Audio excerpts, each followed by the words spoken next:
Hello বন্ধুরা, good morning সবাইকে। আজকে সকাল সকাল উঠে গেছি আর চান টানও সেরে নিয়েছি। এখন বাজে 8টা সাড়ে 8টার মতো। আর যাবো একটা জায়গা। টোটো আসছে, আমার বর বলে রেখেছে। টোটো এসে বাইরে দাঁড়িয়ে আছে, দেখো। টোটোয় চেপে পড়েছি, বেরিয়ে গেছি। আর বুনু আর আমি যাচ্ছি, বুনু যাচ্ছে আমার সাথে।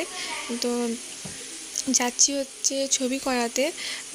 তো একটু প্রবলেম হচ্ছে, দেখি রিপোর্টে কী আসে। টেনশনে আছি, ভালো লাগছে না কিছু, একটার পর একটা লেগেই আছে।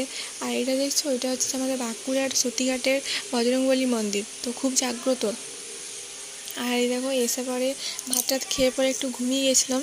তারপর বিকালে উঠে পর এই প্রতিদিন হরলিক্স খাই। তো আজকেও মা কলে জল নিচ্ছে, আমি একাই ছিলাম ঘরে, বুনুরে কেউ নাইনি। দিয়ে এবার ভাবলাম একটু বাইরের দিকে যাই, ঘুরে আসি। তো এসে দেখছি যে রাস্তাটা অতটা ভিড় নাইনি, ফাঁকা ফাঁকাই আছে, কারণ এই সময় মাত্র